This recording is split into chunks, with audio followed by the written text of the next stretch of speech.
How is the Bible part of the history and tradition of America?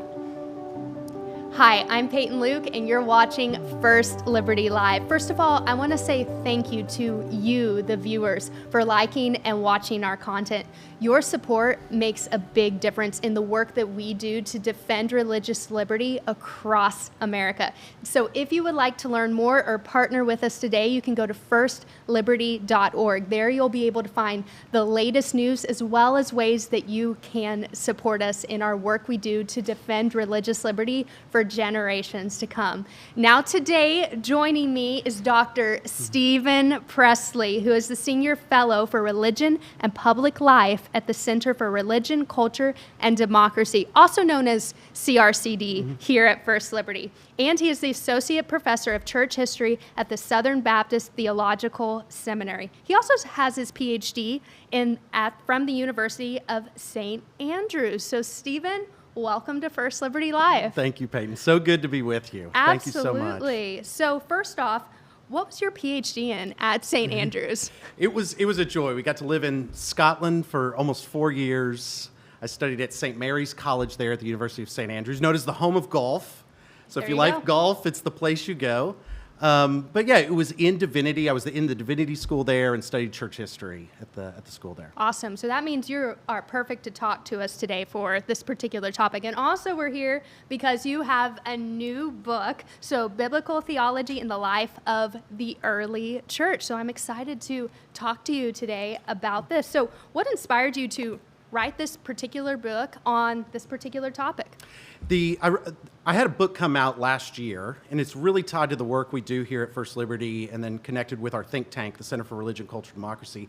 And that book was called Cultural Sanctification. It was a book about how do Christians live in a world that is often set against us. And I went back to the early church, and I looked at how the early church engaged what was a pagan world, that ancient Roman world, and how they survived. This book tells the same story, but looks at how the Bible shaped their vision. How did the Bible help those early Christians navigate a world that was often set against them? So that's specifically what motivated me to write this.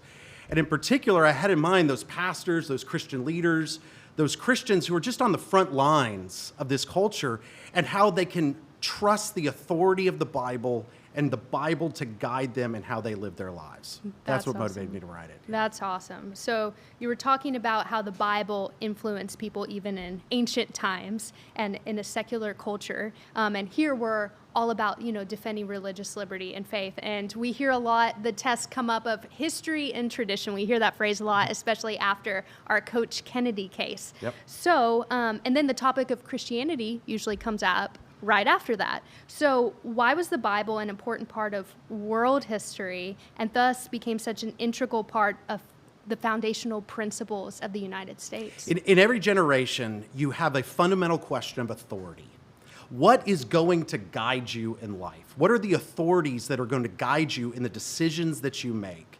And in every generation, that question of authority comes up. Sometimes that authority can be the Bible. Sometimes, depending on what culture you live in, that authority can be found elsewhere. And what's fascinating, when you look through Western civilization in particular, the Bible keeps resurfacing as the book upon which we build our lives and our visions. And one thing I love about working at First Liberty is you don't have to read very long to see all of our cases in which you have people of faith all across this country who look to the Bible to guide them. And sometimes that sets them against some of the institutions and the structures of this country, which, as you just brought up, we know has been shaped by the Bible in particular. So now we have Christians today who are leaning on the scriptures, and sometimes their lives do not always go the way that they should, or that institutions treat them in ways that are right and good based upon the founding principles of this country. And so that is one thing I love about working here, and I love watching the way people live on the Bible. I hope some of the stories I tell in this book will continue to inspire the kind of people to live in the ways that so many people we defend are living. Yeah, what are some of the First Liberty cases where we see the same kind of thing happening today? Yeah. A couple come to mind. I know we've been defending the Ten Commandments case. So I have one chapter that talks about why we read the Bible is growth in godliness and to grow in our love for God and our love for neighbor. And really the Ten Commandments captures so many of those basic principles of the spiritual life. And so you can see in the book how the Ten Commandments, all the way back from the beginning of the church, has been guiding the people of God to live in virtuous and godly ways. And it just tethers so nicely with some of the work we've done defending the Ten Commandments. But then I looked at like Pastor Avell, for example, who has a church and he's just reaching out to those who are less fortunate, providing a place for them to come and be welcomed. And you have a Christian here who is living the principles of Scripture according to his conscience and doing so in a way that loves God and again loves his neighbor. So you have the Ten Commandments, you have Pastor Avell, and just you could just go on our website and just start clicking on our cases, and you can begin to see how every one of those people are trying to live out the principles of godliness that they see in the Scriptures, and doing so in ways that are really trying to promote human flourishing among all people. Yeah. So you mentioned some of our cases and people living out those principles. So looking at society as a whole, why do the roots of faith matter for society? The roots of faith, when I think about my book, there was a really kind of popular book that came out last year by Tom Holland called Dominion. And this book, it's a massive book. If you really want a challenge, you can pick up Tom Holland's Dominion and you can look through it, because what he does is he tells the story of Western civilization and shows from the very beginning how the church is shaping so many of the great institutions that we know. Institutions of higher education, institutions of learning, political institutions, all kinds of what we would call nonprofit service types of institutions. And Holland is showing how the church did that throughout history. What I'm trying to show in this especially is how the Bible is really the book there that is inspiring these people to live in these ways. And so I want to really highlight not just that return to Christianity, but also remembering the Scriptures in the Bible as our authority and our foundation, especially when times get hard, when things are tough, when we live in institutions and in places where people are often set against the church or against people of God. The Scriptures are there with the voice of God reminding us of the path to walk even when it's hard. Yeah, so in your book, you talk about the Bible as a single story. And so why did the early church view it this way, and how does this help us think about the Bible today? Yeah, this is great. And this is something that I think has happened more recently. As Western civilization, a lot of people are talking about the struggles we're facing in terms of our culture and our society. The one thing that I talk about in the early church, when the church was born, you think about the book of Acts, for example, and you can think about when Paul stood up on Mars Hill. He began to actually tell the story of Scripture, talk about who God is, who Christ is, and he really saw himself as part of this story of God's work in the world. There is a big story that God is working out, and the church and we are part of that story.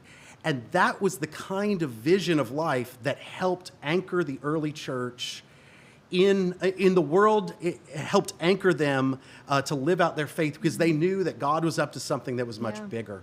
Yeah. And of course, I think we can recover that today. And we can even see our people, we can see our nation, we can see our church, we can see our group of people, the groups with which we worship as part of God's broader plan that he is working out. Sure. Yeah. And then why do you think it's so crucial for us to protect religious freedom in the United States? You know, I talk about this in my book earlier, Cultural Sanctification. That's the first book I came out with last year. And I showed how the roots of religious freedom and religious liberty actually go all the way back to the very ancient early church. Some of the first defenses of religious liberty go back to the 2nd century when the church is surrounded by a pagan gods, and they're being forced to worship these pagan gods. These early Christians are saying, look, we cannot be forced to worship against our conscience. And they were doing that because of what the Bible taught. So they were standing on their faith, and then they defended religious liberty. And of course, that story of religious liberty continues, and of course, it's anchored in our country and in our nation. And the point I draw out both in that book and then, of course, it's implied in this book, and that is one of the most fundamental things we need to do is defend religious freedom for all people so that people of faith can get their hands dirty in the culture and they can shape it according to the principles that the scriptures lay out.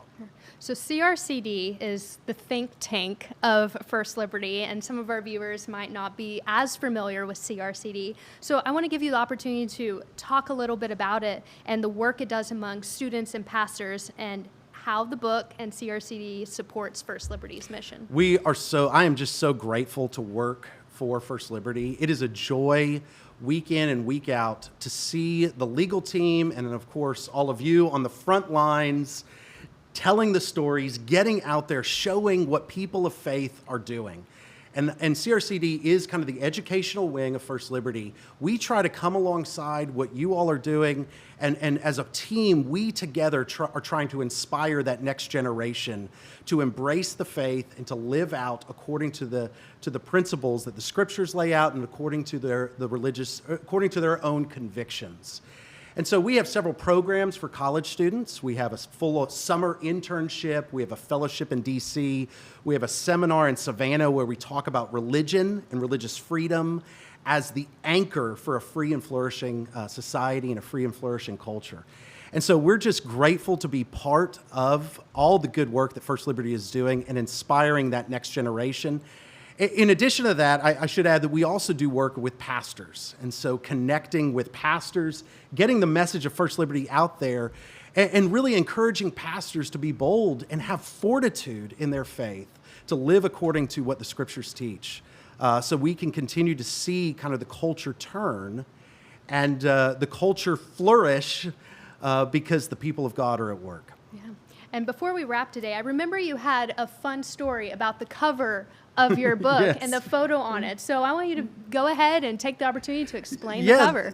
When I was studying in Scotland, I got to spend a few weeks in Paris studying French, and I stumbled into this church, and I walk in this church, and I walk into the center of the church, and it's a beautiful church called the Church of Saint-Germain-des-Prés, and the nave has the story of the Bible from one end to the other. This is, of course, the Magi coming to visit Jesus, which is central to the whole story of the Bible. And I sat there in the center of the church, and I just stared at this story of the Bible that was surrounding me.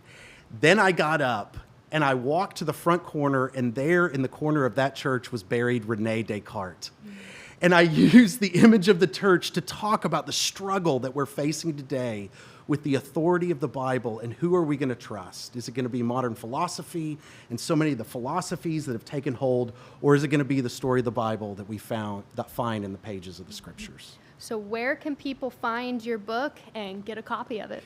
It comes out with Baker Press, Baker Academic, so you can find it, of course, on Baker's website, but on Amazon or wherever books are sold. I hope especially Christian leaders, pastors, those involved in Christian ministry and discipleship will read it, find it, and find it inspiring and encouraging. That's awesome. Well, Stephen, thank you again for all the work you do and all your research and for coming on the show today. Tell us about your book. Thank you so much. So good to be here. Of course.